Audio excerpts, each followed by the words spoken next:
갓생이라고 하죠. 사실 저도 하고 싶은 게 너무 많아서 그래서 시간을 되게 쪼개서 살았던 것 같아요. 그렇게 한 덕분에 외국계 회사에서 승진도 빨리 할 수 있었고 경험도 많이 쌓을 수 있었는데 어느 날 갑자기 나 왜 이렇게 좀 지치지? 이런 생각이 들더라고요. 그래서 오늘은 갓생 살다가 나 좀 지쳤는데 이런 분들을 위해서 제 시행착오와 요즘엔 어떤 방법들을 해보고 있는지 한번 공유를 해드리려고 해요. 오늘도 영상 끝까지 함께 해주세요. 먼저 제가 했던 실수들에 대해서 조금 얘기를 해드리고 싶은데 가장 첫 번째로는 저는 기대치를 조금 계속 올렸었던 것 같아요. 갓생이라는 거는 인생을 그냥 대강대강 사는 사람들이 사는 건 아니잖아요. 그렇다 보니까 여러분들도 아마 잘하고 싶은 마음이 마음속에는 있어서 그렇게 열심히 사는 걸 텐데 이게 사람이라면 한계를 인정할 줄도 알아야 되는데 그게 아니라 더 이렇게 생각을 하니까 정말 끝이 없었던 것 같아요. 예를 들면요. 일에서 저 같은 경우에는 성과가 명확하게 조금 측정이 되는 직업인데 퍼센트를 달성을 해봤다고 해볼게요. 정말 잘한 거잖아요. 근데 그거 잘했다고 생각을 한 게 아니라 110%를 할 수 있었는데 좀 아쉽다 라는 생각을 했었던 것 같아요. 물론 그게 제 성장의 원동력이 되긴 했는데 사실 정말 100%를 축하를 진심으로 하고 110% 그 다음 120%를 향해 가는 게 아니라 그냥 100%가 그냥 정말 내 만족스럽지 않다라는 생각이 드니까 제가 조금 계속 부족하다는 느낌? 그런 게 저도 모르게 쌓여 있었던 것 같더라고요. 근데 이게 일에만 그랬냐? 그게 아니라 정말 나의 온전한 하루, 그렇게 24시간을 120% 쪽에 사는 사람이 저의 이상적인 모습이었거든요. 근데 그러다 보니까 항상 뭔가 만족스럽지 않은 하루를 보냈었던 것 같아요. 그래서 여러분도 혹시 이렇게 기대치를 계속 올리고 있지는 않은지 한번 확인해 보시면 좋겠고요. 두 번째로는 감정을 등한시했었던 것 같아요.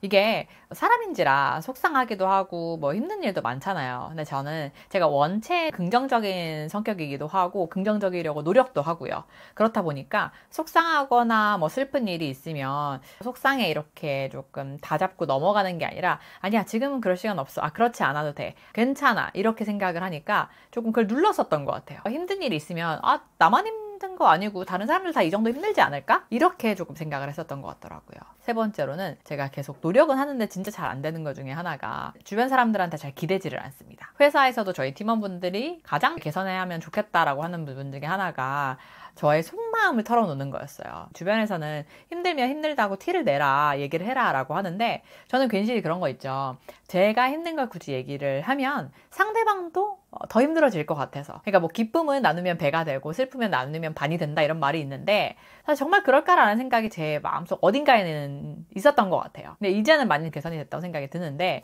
주변 사람들한테 정말 많이 털어놓질 않았어요. 특히 제가 빠르게 승진을 했다 보니까 되게 어린 나이에 리더라는 자리에 올라가게 됐었는데 승진할수록 팀원들한테 이런 걸 털어놓으면 안 된다라는 생각을 했었던 것 같아요. 그냥 뭔가 힘든 게 전염이 된다고 해야 될까요? 그런 생각을 해서 많이 털어놓지를 않았고 어떤 힘든 일이 있으면 혼자 조금 그걸 이겨내려고 했었던 게 저의 시행착오 아니었을까라는 생각이 들더라고요. 근데 이렇게 하다 보니까 저 같은 경우에는 어떤 현상들이 조금 나타났냐면요. 그러니까 제가 평소에 저라고 생각했던 저의 모습과 달라졌어요. 그러니까 평상시 나 같지 않다라고 말을 해야 될까요? 첫 번째로는 사람들과 조금 거리를 두게 된 것 같아요. 저는 되게 사람들 만나는 것도 좋아하고 이렇게 얘기하는 것도 좋아하는 편인데 이런 힘든 게 쌓여서 그런지는 몰라도 사람들을 만날 힘이 없더라고요. 사람들을 만났을 때 제가 좋은 에너지를 주고 싶은데 주지도 못하고 혹은 다른 사람들이 저한테 어떤 고민 상담이나 이런 걸 해도 그거를 받아줄 여유도 없고 그렇게 하다 보니까 저도 점점 사람 만나는 활동들을 조금 줄였던 것 같고 네 그러다 보니 혼자 있게 되는데 혼자 있게 될 때 이거를 즐겁게 쓰면 모르겠는데 혼자 있을 때 되게 우울한 시간이 좀 많아졌어요. 그냥 멍하게 누워있는다든지 제가 에너지가 있을 때 혼자 있으면 어떤 활동들을 혼자 했었거든요. 근데 그게 아니라 제가 에너지가 없는 상태에서 혼자 있으니까 멍하게 누워있거나 아니면 그냥 넷플릭스를 원래는 별로 잘 안 보는데 그거 그냥 하루 종일 틀어놓고 있는 거예요. 제가 생전 보지도 않던 중국 드라마 그게 한 30부작 이렇게 하더라고요. 그런 거를 그냥 새벽 내내 보고 그리고 또 혼자 그냥 그런 걸 보다 보면은 그냥 눈물이 주르륵 흘릴 때도 있었던 것 같아요. 그렇게 해서 조금 우울한 감정이 조금 많이 생겼었고 그게 지속이 되면 좀 무기력해졌어요. 그리고 회의감도 들었었는데 결국 모든 게 좀 무의미하게 느껴지더라고요. 그러니까 내가 왜 이러고 있지? 이런 생각을 하다 보니까 결국에는 내가 왜 살지? 라는 생각이 들더라고요. 뭔가 막 제가 삶을 그만해야겠다 이런 나쁜 생각을 가진 않았는데 이렇게 힘든 시간들을 조금 쭉 지나와 보니까 되게 중요한 건 뭐냐면 더 심각한 상태라고 해야 될까요? 무기력함이나 회의감이 들기 전 상태, 그러니까 더 힘들어지기 전에 잘 대비를 하는 게 중요하더라고요. 그래서 저는 꽤 오래 이런 감정들을 조금 겪어보면서 깨달은 점, 그리고 제가 했던 요즘에도 해보고 있는 방법을 조금 공유를 해드리려고 해요. 첫 번째, 어려울 땐 도움을 청해보세요. 제가 제일 못했었던 것 중에 하나이기는 한데 요즘에는 되게 적극적으로 해보려고 해요. 근데 여러분, 삶은 혼자 사는 게 아니더라고요. 저도 유튜브 영상을 시작하게 된 계기가 저 역시 유튜브를 통해서 다른 사람들, 다른 분들한테 되게 많은 도움이나 인사이트를 얻고 용기를 얻어서 그래서 저도 혹시나 누구 한 명을 좀 도울 수 있지 않을까 해서 시작을 하게 됐는데요. 그것처럼 여러분들이 힘들 때는 다른 주변 사람들을 한번 둘러보세요. 그래서 먼저 힘들었던 사람, 먼저 나와 비슷한 어려움을 겪었던 사람들한테 얘기도 한번 들어보는 것도 저는 추천을 드리고, 혹은 뭐 상담사분들한테 가보는 것도 저는 정말 적극적으로 추천을 드려요. 이게 친구한테 얘기하는 거랑 다르게 나를 잘 모르는 제3자한테 얘기를 하는 것도 정말 많은 도움이 됐거든요. 요즘에 힘들면 주변 사람들한테도 그냥 힘들다라고 얘기를 해요. 근데 정말 재밌는 건 힘들다라고 내가 누군가한테 얘기를 하는 그 순간부터 되게 그냥 힐링이 되거나 아니면 위로가 되는 경우도 있어요. 두 번째, 내 감정을 살피고 받아들이기. 이게 하루아침에 되는 게 아니거든요. 특히 만약에 여러분들도 저처럼 그냥 감정을 조금 눌러놨던 사람들이라면 이게 한순간에 갑자기 내 감정이 막 느껴지고 막 살펴지고 이렇지는 않을 거예요. 근데 이거를 그냥 인지하는 것만으로도 좀 마음이 편해져요. 감정이라는 거는 내가 어떻게 뜯어 고치거나 해결하려고 되는 게 아니라 그냥 그걸 인식하는 것부터가 시작인 것 같더라고요. 그러니까 인식하면서 아, 내가 이런 감정이구나 라고 알게 되면 그거 자체가 그냥 위로가 되기도 하고요. 그렇게 인식하면 조금 멀리 떨어져서 마치 제3자가 나를 보는 것처럼 그렇게 볼 수 있다 보니까 조금 더 나에 대해서 잘 받아들일 수 있게 되는 것 같더라고요. 세 번째는 비워내는 루틴 한번 만들어 보세요. 여러분들 갓생 살기라는 거를 생각을 해보면 우리가 뭔가를 더 하기 위해서 더 열심히 사는 거겠죠. 저는 되게 배우는 것도 좋아하고 성장 뭐 이런 키워드를 좋아하다 보니까 항상 뭔가 더 하는 걸 좋아했거든요. 취미생활도 하나 하면은 그 다음 거 뭐 있지, 뭐 내가 일을 이만큼 했으면 그 다음엔 뭘 더 해볼 수 있지 이런 걸 생각을 했었는데, 근데 우리가 더 해서는 정말 더 할 수 없는 것 같고 비워내야 더 채울 수 있다 이런 말이 진짜 진리인 게, 우리 몸도 노폐물 배출을 해야 또 이제 들어갈 공간이 생기잖아요.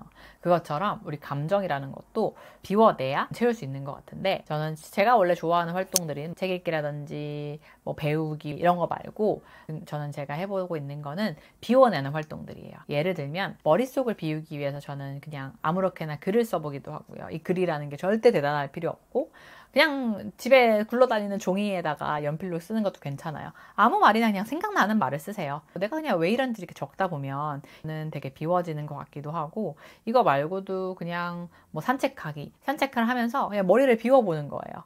그래서 제가 추천드리는 활동들은 뭐 산책, 아니면 써보기, 아니면 카페 같은 데 혼자 가가지고 멍 때리고 앉아있기, 그런 식으로 해서 여러분들한테 맞는 비워내는 방법들 한번 찾아보세요. 네 번째, 여러분들의 목표를 성공이 아니라 의미에 한번 더 보세요.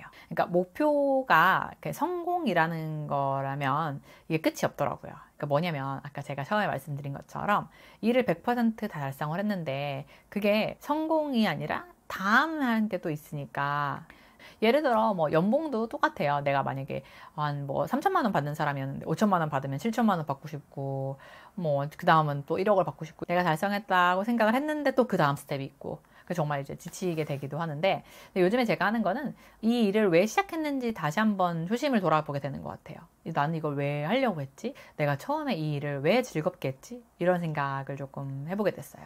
여러분들도 그래서 만약에 뭐 회사 일 때문에 힘들다면은 한번 입사했을 때 초기에 생각을 해보세요. 되게 열정 가지고 했을 거거든요. 신입사원들은 그렇잖아요. 대학교 졸업하고 되게 어렵게 취업했었던 그 순간, 혹은 뭐 이직을 하셨다면 내가 되게 어렵게 이직을 해서 이 회사에 처음 출근했던 그 순간, 이런 걸 한번 돌이켜 보는 걸 추천을 드려요. 뭐 여러분들이 어쩌면 큰 뜻을 가지고 이 일을 시작하지 않았을 수도 있는데, 뭐 저의 사례를 들어드리면 저는 헤드헌터잖아요. 저는 솔직히 말하면 처음 시작할 때 내가 헤드헌터 너무 되고 싶어서 됐냐? 이거는 아니에요. 여러분들은 지금 직업에서 여러분들께서 어떠실지 모르겠지만 저는 되게 우연하게 여러 가지가 딱 맞아 떨어져서 이 일을 시작을 했는데 하면서 의미를 찾게 됐었거든요. 일하면서 힘들 때 되게 많잖아요. 근데 그럴 때 나의 일의 의미를 조금씩 되뇌이면은 다시 으쌰으쌰 하고 힘이 날 수 있게 되더라고요. 5번째, 미래보다 현재에 집중하기. 저 같은 경우에는 괜히 마음이 힘들 때 이렇게 해야지 저렇게 해야지 이런 식으로 생각을 하다 보면 더 막 힘들기도 하더라고요. 왜냐면 나는 마음이 소진이 돼 있는데 자꾸 생각을 하고 이상이나 목표는 저기 있다 보니까 이게 내가 갈 수 있을까? 더 짐 빠진다 이런 생각이 들었었거든요. 그러니까 에너지가 있을 때는 그런 식으로 생각을 하면 화이팅도 생기고 막 에너지가 넘치는데 마음이 힘들 때는 그런 생각 자체를 하지 말고 이런 생각이 날 때마다 아니야 생각하지 마 라는 생각을 저는 스위치를 끄는 상상을 이제 머릿속으로 하는데 그냥 정말 작은 행동에 한번 집중을 해봤어요. 정말 작은 거 지금 당장 해볼 수 있는 거 있죠. 예를 들어서 산책 5분이라든지 그런 걸 하고 나면 정말 재밌게도 내가 세웠던 목표가 너무너무 작기 때문에 거기서 조금만한 약간 성취감이 생깁니다. 그러면 나 5분 해놓고 나니까 조금 상쾌한걸? 그러면 그 다음에는 오늘도 똑같이 한번 5분 정도 해볼까? 라고 나가면 5분 정도 하다 보면 아쉬워서 한 10분도 하게 되고 뭐 일기 쓰기도 그런 것 같아요. 내가 오늘 써봤더니 나름 괜찮아. 그러면 그 다음에 또 비슷하게 좀 마음이 흔들릴 때 오늘 답답하니까 좀 써봐야겠다. 이런 식으로 하면은 그 성취감을 가지고 에너지가 조금 더 채워져서 다른 활동을 할 수가 있게 되더라고요. 그리고 마지막으로는 잘하는 마음과 거리를 두는 거예요. 그러니까 이게 여러분들 잘하려고 하는 게 절대 나쁜 건 아니잖아요. 그래서 그거를 막 없애라 이런 게 아니라 그냥 지금은 조금 거리를 두자라는 거예요. 내가 마음이 지금 소진이 되어 있을 때는 내가 너무너무 뭔가를 또 잘하고 싶으면 나도 욕심내고 있네. 나 지금은 그런 상태 아닌데. 내가 아직 에너지가 안 채워졌는데 이러면 나 더 힘들겠구나. 이렇게 알고 그냥 내가 잘하고 싶은 마음이 있으면 잠깐 기다려. 이런 생각을 하면서 내가 에너지가 차오르면 그때 열심히 해야지. 지금은 잘하지 않아도 돼. 지금은 더 일부러 비워내는 시기야. 일부러 더 작은 행동만 하는 시기야 라고 생각을 하면 조금 그 잘하고 싶은 마음이 여기 어딘가에 그냥 있더라고요. 저도 어찌 보면 항상 잘하고 싶은 마음이 있어서 여러 가지 많은 결과들이 있었다고 생각을 하는데 그냥 가장 살아야 할 것 같으니까 열심히 하면 회사에서 인정을 받거나 뭐 실적이 잘 나오거나 아니면 남들이 보기에 되게 좋아 보이는 라이프더라도 마음이 공허해질 수 있더라고요. 번아웃이라고 해야 될까요? 그런 전후의 가장 큰 변화는 옛날에 되게 열심히 살려고 했다면 지금은 정말 그냥 온전히 살려고 해요. 그냥 1분 1초를 소중하게 여긴다라는 게 많은 변화인데요. 여러분들도 SNS나 이런 거 하다 보면 정말 대단한 사람도 많아 보이고 혹은 뭐 멀리까지 가지 않아도 주변에 되게 사람들이 다 되게 멋있어 보이고 이럴 수 있잖아요. 근데 그럴 때 나도 저렇게 해야 되는데 나 열심히 더 살아야 되는데 이런 생각만 하면 어쩌면 어느 순간 되게 지칠 수도 있거든요. 그렇기 때문에 여러분들이 그 지치기 전에 조금 더 나의 마음을 돌볼 수 있었으면 좋겠고 혹은 여러분들이 이미 나 정말 감정이 다 소진이 됐다. 나 정말 거의 번아웃 상태다 라고 하면 지금 당장은 뭔가를 더 잘하려고 하지 말고 그냥 일부러 쉬어가는 시간을 한번 만들어 보시면 어떨까 합니다. 여러분들은 이런 번아웃이 온 경험이 있으신가요? 여러분들도 혹시 여러분들의 시행착오나 혹은 그걸 통해서 얻은 꿀팁이라든지 이런 게 있다면 한번 알려주세요. 저도 너무 궁금하네요. 오늘은 그럼 영상 여기서 마치겠습니다. 감사합니다.